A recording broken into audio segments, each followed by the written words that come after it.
It was supposed to be a relaxing weekend. My parents left for a quick trip, confident that at 16 I could handle being home alone for a couple of nights. I was excited. Finally, I could enjoy my own space without interruptions. I planned to binge watch my favorite shows, indulge in junk food, and enjoy the peace and quiet. The first night went well. I spent hours playing video games and eating snacks, finally collapsing into bed around 2 a.m. I slept soundly for a few hours, but I woke up suddenly, feeling an odd chill in the air. I dismissed it as just the draft from an old window and rolled over to go back to sleep. That's when I heard it, a soft tapping sound. At first, I thought it was just my imagination, but then it came again, more persistent this time. I sat up in bed, straining to listen. It was coming from the living room, a rhythmic tapping that echoed through the silence. My heart began to race. I convinced myself it was probably just a tree branch brushing against the window. Gathering my courage, I decided to investigate. I slipped on my slippers and crept out of my room, clutching my phone tightly. The house was dark, and the only light came from the faint glow of the street lamp outside. As I made my way to the living room, the tapping grew louder, almost as if something was trying to get in. I reached the living room door and paused, taking a deep breath before stepping inside. The room was empty, save for the dim light illuminating the furniture. I scanned the space, feeling a mix of relief and confusion. Just then, I heard it again, a soft knock, but this time it came from the front door. My stomach twisted into knots. Who could be out there at this hour? I felt a surge of fear, but also an odd sense of curiosity. I approached the door cautiously, peeking through the peephole. Nothing but darkness greeted me. I hesitated, debating whether to open the door, when I heard it again, a soft whisper, "Let me in." My heart raced. I backed away from the door, panic bubbling within me. I grabbed my phone and dialed my parents. There was no signal. I felt trapped and vulnerable. The tapping resumed, this time accompanied by a low, rhythmic sound, almost like a chant. I retreated to the kitchen, searching for something to defend myself with. As I rummaged through drawers, I heard the front door creak open. My heart dropped. I hadn't unlocked it. I glanced at the clock, 2:47 a.m. I could hear footsteps, slow and deliberate, echoing through the hallway. My breath quickened as I fumbled for a knife. The footsteps approached and the chanting grew louder, filling the air with an unsettling energy. I turned off the kitchen light, hoping to hide in the darkness. I could hear the figure moving closer, the soft whispers now almost incoherent. I crouched behind the kitchen island, gripping the knife tightly. Suddenly, the figure appeared in the doorway, tall and cloaked in shadow. I couldn't make out any features, just a dark silhouette illuminated by the dim light from the living room. "Let me in," it repeated, voice distorted and haunting. In a moment of sheer panic, I lunged from my hiding place and charged toward the back door. I flung it open, adrenaline surging through my veins. I didn't look back as I sprinted into the backyard, feeling the cool night air on my face. I didn't stop running until I reached the neighbor's house, pounding on their door. I waited, breathless, praying someone would answer. Finally, a light flicked on and my neighbor opened the door. Confusion etched on her face. I hurried inside, gasping for breath, explaining the terrifying presence in my home. She called my parents and assured me I could stay until they arrived. As we waited, I could see the dark outline of my house through the window, the lights flickering ominously. I felt safe with my neighbor, but a nagging sense of dread still lingered. When my parents finally came home, I explained everything. They searched the house but found nothing out of the ordinary. My dad chalked it up to my imagination and fatigue, but I knew what I had experienced was real. That night, I didn't sleep a wink at my neighbor's house. I stayed up, listening for any sounds, but the night was eerily quiet. In the early morning hours, I decided to return home. But as I stepped through the door, I remember all the things happened to me. The air felt heavy, and as I glanced around, I noticed something unsettling. The front door, which had been locked, now stood open. The faint whispers returned, echoing through the halls. "Let me in." I realized then that whatever had been in my house hadn't left. It was still there, waiting for the right moment to make itself known again. Now, every time I'm home alone, I can't shake the feeling that I'm not truly alone at all.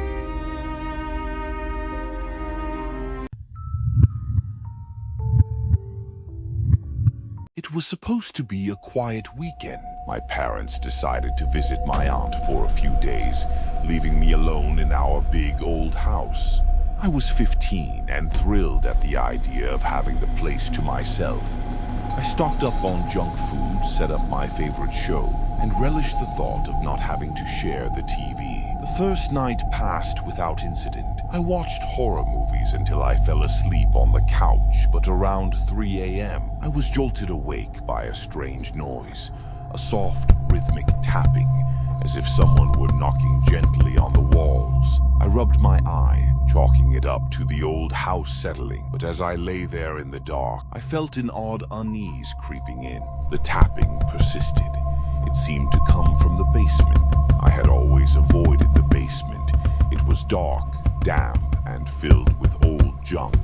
I tried to ignore it and go back to sleep, but the sound only grew louder. Eventually, I gathered my courage and decided to investigate. I tiptoed to the basement door, heart pounding. The door creaked open, revealing a staircase that descended into darkness. I hesitated, gripping the banister tightly, then flicked on the flashlight app on my phone. The beam cut through the shadows, illuminating the steps ahead of me. As I descended, the tapping grew louder, now sounding more like scratching. I reached the bottom, and the air felt thick and heavy. I shone my light around the basement, but the space was empty. The scratching seemed to come from behind a large, dusty old wardrobe in the corner. I felt a mix of fear and curiosity. I approached the wardrobe, my heart racing. "Hello?" I called out, my voice trembling. There was no answer, just the incessant scratching. I gripped the handle of the wardrobe and pulled it open, but it was empty. Just old clothes and dust. Just as I was about to step back, I noticed a small door at the back of the wardrobe, one I had never seen before. It was slightly open, revealing a pitch-black space beyond. The scratching grew frantic now, as if something or someone was trying to get out. Against my better judgment, I pushed the door open further and peered inside. It was a narrow, dark passageway that seemed to lead deeper into the house's structure. I hesitated, debating whether to go in, but the scratching turned to desperate pounding. It felt like a plea, an urge I couldn't ignore. I crawled into the passageway, the walls closing in around me. My phone's light flickered, casting eerie shadows across the walls. The air grew colder, and I shivered as I pressed forward. The pounding grew louder, echoing through the tight space. Finally, I reached the end of the passage, where I found a small room. My heart sank as I stepped inside. It was a tiny, windowless space, and at the center was a child, no older than 10, sitting on the floor, wide-eyed and trembling. "Help me," he whispered, his voice shaking. "I can't get out." I felt a surge of pity for him, but a nagging voice in my head warned me to be cautious. "How did you get in here?" I asked, my voice barely above a whisper. He looked up at me, confusion and fear in his eyes. "I don't know. I just wanted to play." Suddenly, the scratching came back louder than ever. I turned around, heart racing. The entrance to the passageway was gone. Panic set in. "What's happening?" I cried, frantically searching for a way out. The boy looked up, tears streaming down his cheeks. "It's too late. It wants you now." Before I could respond, the walls began to close in around us. The scratching turned into a deafening roar, and the temperature dropped. I felt a pull, as if something was drawing me toward the darkness. From that day forward, I could never go back into that basement. Sometimes, late at night, I hear scratching from below, and I can't help but wonder what truly happened in that locked room. In a final burst of desperation, I lunged for the small door I had come through, but it wouldn't budge. The boy's terrified face twisted into a grin, and I realized with horror that his eyes were hollow, void of any humanity. In that moment, I screamed and everything went black. When I awoke, I was back on the couch, the sunlight streaming through the windows. I checked my phone. It was just past noon. I bolted upright, confused and shaken. I ran to the basement door, but it was locked tight. I tried to shake it open, but it wouldn't budge. Glancing around the house, everything seemed normal, yet I couldn't shake the feeling that something was off. The scratching noise had stopped, but now I felt an eerie presence lingering in the air. As I turned to go back upstairs, I caught a glimpse of a shadow darting into the hallway, and I heard a soft whisper echoing behind me. "You let me in." From that day forward, I could never go back into that basement. Sometimes, late at night, I hear scratching from below, and I can't help but wonder what truly happened in that locked room.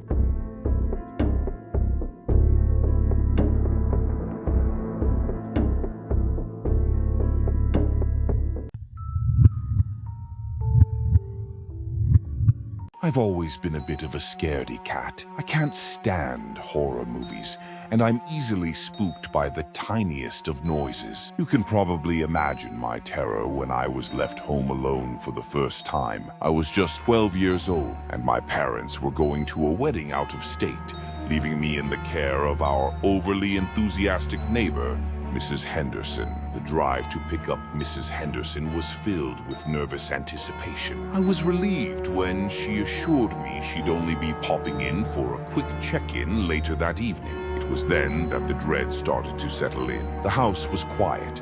The only sounds, the ticking clock on the wall and the muffled sound of my heartbeat in my ears. The initial hours passed without incident. I did what any normal kid would do. Devoured pizza, watched TV, and played video games until I was exhausted. By the time Mrs. Henderson arrived later that evening, I was curled up on the couch, half asleep. "Oh, darling, how was your day? Did you have a good time?" she said, a warm smile on her face. "Yeah, it was fine," I mumbled back, trying to sound nonchalant. "Excellent," she said. "Well, I just wanted to check in and make sure you are all right. Now, I have something for you." Mrs. Henderson held out a small, intricately carved wooden dollhouse. It was painted a vibrant red and had tiny windows that looked like they contained miniature furniture. "It's beautiful," I said, taking the dollhouse. It felt smooth and cool beneath my fingers. "It's a family heirloom," she said, her voice almost a whisper. "My own grandmother made it, but be careful. It's full of secrets." We chatted for another few minutes, and then she left. I held the dollhouse, captivated by its detail. It felt heavy for its size, and the wood felt cold to the touch. I examined the tiny windows, peering through their frosted glass. The furniture within each room looked almost real, the details clear enough to make out tiny teacups and carved books. It was an unsettling feeling, like the house itself held a silent, watchful presence. As if to shake off the unnerving feeling, I decided to explore my own home. I went from room to room, everything eerily quiet, and the sense of isolation pressed in on me. By the time I climbed into bed, I was exhausted and hoping to catch a few hours of sleep before the morning. However, sleep wouldn't come. I kept hearing noises, scratches, whispers, and soft footsteps. I told myself it was my imagination, but the noises seemed to come from the dollhouse,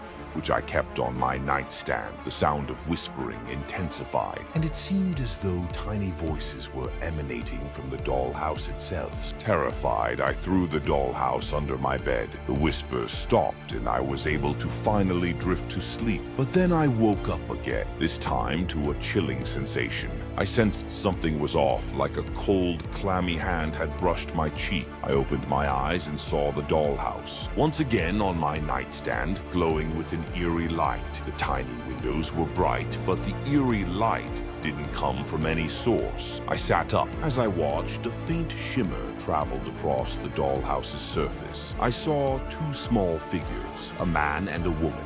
moving about within the rooms. The man was hunched over, his face obscured by shadows, but he seemed to be holding a small, sharp knife. The woman sat on a tiny bed, her face twisted in a silent shriek. The vision was so vivid, so real. Then the image vanished, the dollhouse going dark again. I held my breath, staring at it, but there was nothing. The room was still, the whispering silence echoing with the chilling memory of the vision. I had no idea how late it was, but I knew I couldn't go back to sleep. My mind was plagued by the terrifying image of the figures in the dollhouse. I grabbed the dollhouse, my hands trembling, and threw it in the furthest corner of my room. It landed with a thud, and the silence grew heavy, punctuated by the soft click of each clock tick. From then on, I couldn't bear to look at the dollhouse again. I tried to convince myself that it was just a childish imagination, but the memories of the figures haunted me. After some days, when my parents finally moved, I decided to pack up the dollhouse to take to my new place. It felt heavy, almost like it was alive. As I placed it on my bed, the same unsettling feeling of dread filled the room. I saw a faint glow emanating from the dollhouse's windows, and my heart hammered against my ribs. But this time, I felt a cold sense of finality. It was as if the secrets the dollhouse guarded had been revealed, and I was now finally the only one who knew them. The dollhouse sits in a box in the corner of my room, a reminder of the chilling night I was left home alone. And as much as I try to forget, the whispers and the figures continue to haunt my dreams. Then I threw it in the garbage can, and the garbage man took it away. I know what you're thinking. This is just a haunted dollhouse. It's nothing to worry about. But you don't know what it feels like to be haunted by the echoes of a silent scream, to see a silent terror in the eyes of a tiny doll. You don't understand the fear that grips your heart when you hear the tiny footsteps in the darkness, the whispers that seem to come from the very walls of your home. This is not just a story. It's a chilling reminder that fear is a very real thing, a heavy weight that can linger long after the last light is extinguished. And let's face it, if you're home alone, you're not truly alone.